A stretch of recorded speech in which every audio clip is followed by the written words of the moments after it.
Assalamualaikum warahmatullahi wabarakatuh, salam literasi cerdas bersama Ahmad Musyahir Channel.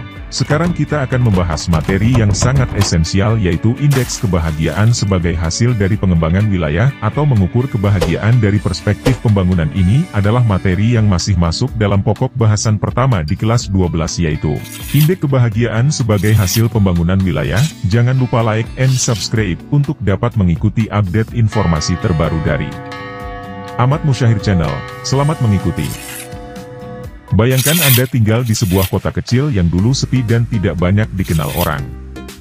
Tiba-tiba, pemerintah memutuskan untuk mengembangkan wilayah itu, membangun infrastruktur yang lebih baik, membuka lapangan pekerjaan baru, dan menciptakan ruang publik yang indah.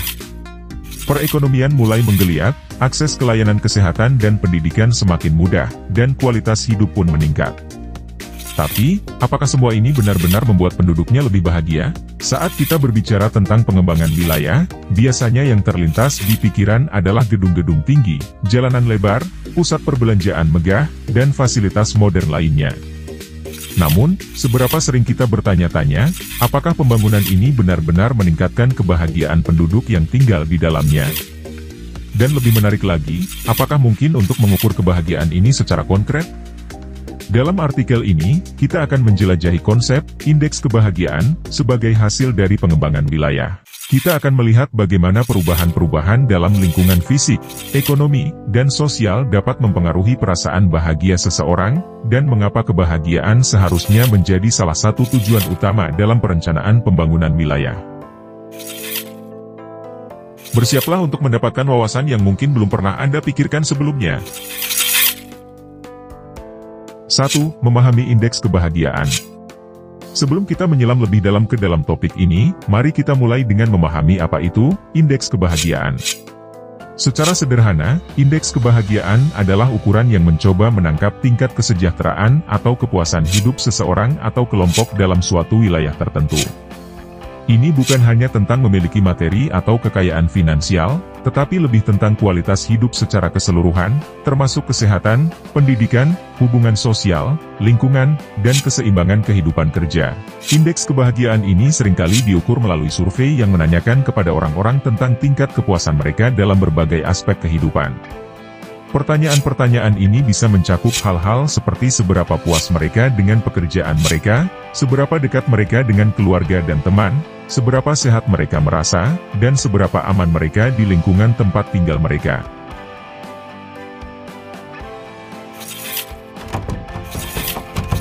Salah satu indeks kebahagiaan yang terkenal di dunia adalah World Happiness Report yang diterbitkan oleh United Nations Sustainable Development Solutions Network. Laporan ini memberikan peringkat negara-negara berdasarkan kebahagiaan warganya dengan mempertimbangkan faktor-faktor seperti pendapatan per kapita, harapan hidup sehat, dukungan sosial, kebebasan membuat keputusan hidup, kemurahan hati, dan tingkat korupsi yang dirasakan. Namun, indeks ini tidak hanya berguna di tingkat nasional. Di banyak negara, pemerintah daerah dan peneliti juga menggunakan konsep ini untuk mengukur kebahagiaan di kota, desa, atau komunitas tertentu sebagai hasil dari kebijakan atau proyek pengembangan wilayah. 2. Pengembangan wilayah dan dampaknya terhadap kebahagiaan. Sekarang, mari kita lihat bagaimana pengembangan wilayah dapat memengaruhi kebahagiaan masyarakat. Ketika kita berbicara tentang pengembangan wilayah, ini bisa berarti banyak hal, mulai dari pembangunan infrastruktur seperti jalan, jembatan, dan gedung, hingga program sosial dan ekonomi yang dirancang untuk meningkatkan kualitas hidup masyarakat. 1. Infrastruktur yang lebih baik. Salah satu cara paling langsung di mana pengembangan wilayah dapat meningkatkan kebahagiaan adalah melalui peningkatan infrastruktur. Jalan yang lebih baik, transportasi umum yang efisien, dan akses yang lebih mudah ke layanan dasar seperti air bersih dan listrik dapat secara signifikan meningkatkan kualitas hidup masyarakat. Dengan waktu tempuh yang lebih singkat dan akses yang lebih mudah ke fasilitas, orang memiliki lebih banyak waktu dan energi untuk hal-hal yang membuat mereka bahagia, seperti menghabiskan waktu bersama keluarga atau mengejar hobi.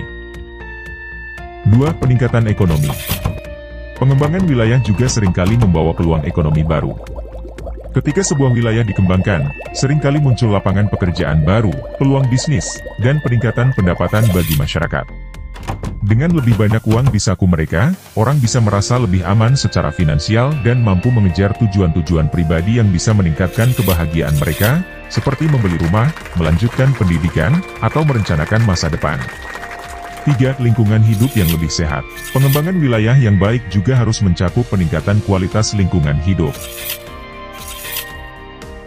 Ruang hijau, taman, dan kawasan lindung dapat meningkatkan kebahagiaan dengan menyediakan tempat untuk rekreasi, mengurangi stres, dan meningkatkan kesehatan fisik.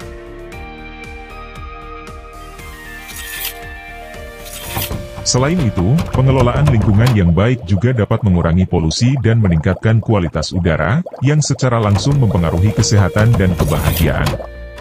4. Konektivitas sosial. Pengembangan wilayah juga bisa berdampak pada konektivitas sosial masyarakat. Pembangunan ruang publik seperti taman, pusat komunitas, dan area rekreasi dapat mendorong interaksi sosial dan menciptakan rasa kebersamaan. Ketika orang merasa terhubung dengan komunitas mereka, mereka cenderung merasa lebih bahagia dan lebih puas dengan kehidupan mereka. Namun, pengembangan wilayah tidak selalu membawa kebahagiaan. Ada juga risiko dan tantangan yang perlu diperhatikan. Misalnya, pembangunan yang tidak berkelanjutan atau tidak memperhatikan kebutuhan lokal dapat menyebabkan permasalahan seperti gentrifikasi, di mana penduduk asli dipaksa pindah karena tidak mampu lagi tinggal di wilayah yang telah berkembang.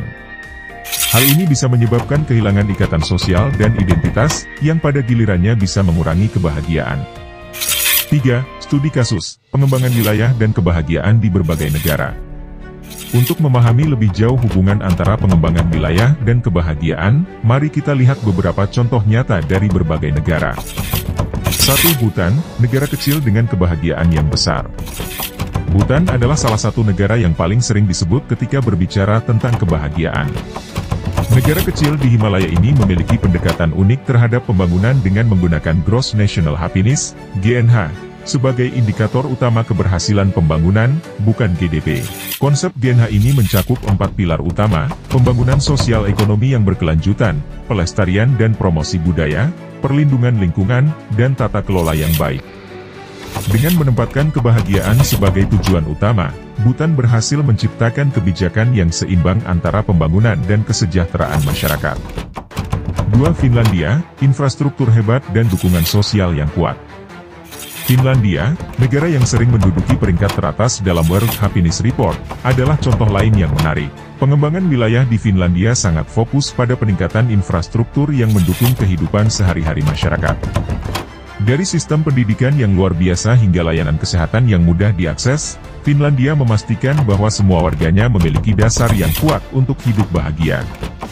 Selain itu, Finlandia juga memiliki sistem dukungan sosial yang kuat, di mana orang merasa aman dan terlindungi, baik secara finansial maupun emosional. 3. Singapura, kota modern dengan fokus pada kebahagiaan. Singapura adalah contoh lain dari kota yang telah berhasil menggabungkan pengembangan wilayah dengan peningkatan kebahagiaan warganya. Meskipun dikenal sebagai kota yang sangat maju dan modern, Singapura juga sangat fokus pada kualitas hidup warganya. Pemerintah Singapura menginvestasikan banyak dalam pembangunan perumahan yang terjangkau, ruang hijau, dan fasilitas publik yang memungkinkan masyarakat untuk menikmati kehidupan yang seimbang. Hasilnya adalah kota yang tidak hanya maju secara ekonomi, tetapi juga memiliki warga yang merasa bahagia dan puas dengan kehidupan mereka. 4. Tantangan dalam mengukur dan meningkatkan indeks kebahagiaan melalui pengembangan wilayah. Meskipun ada banyak bukti bahwa pengembangan wilayah dapat meningkatkan kebahagiaan, ada juga tantangan signifikan yang perlu diatasi. 1. Subjektivitas kebahagiaan. Salah satu tantangan utama dalam mengukur kebahagiaan adalah sifatnya yang sangat subjektif. Apa yang membuat satu orang bahagia mungkin tidak berlaku untuk orang lain. Faktor-faktor seperti budaya, nilai-nilai pribadi, dan pengalaman hidup sebelumnya dapat mempengaruhi bagaimana seseorang menilai kebahagiaan mereka.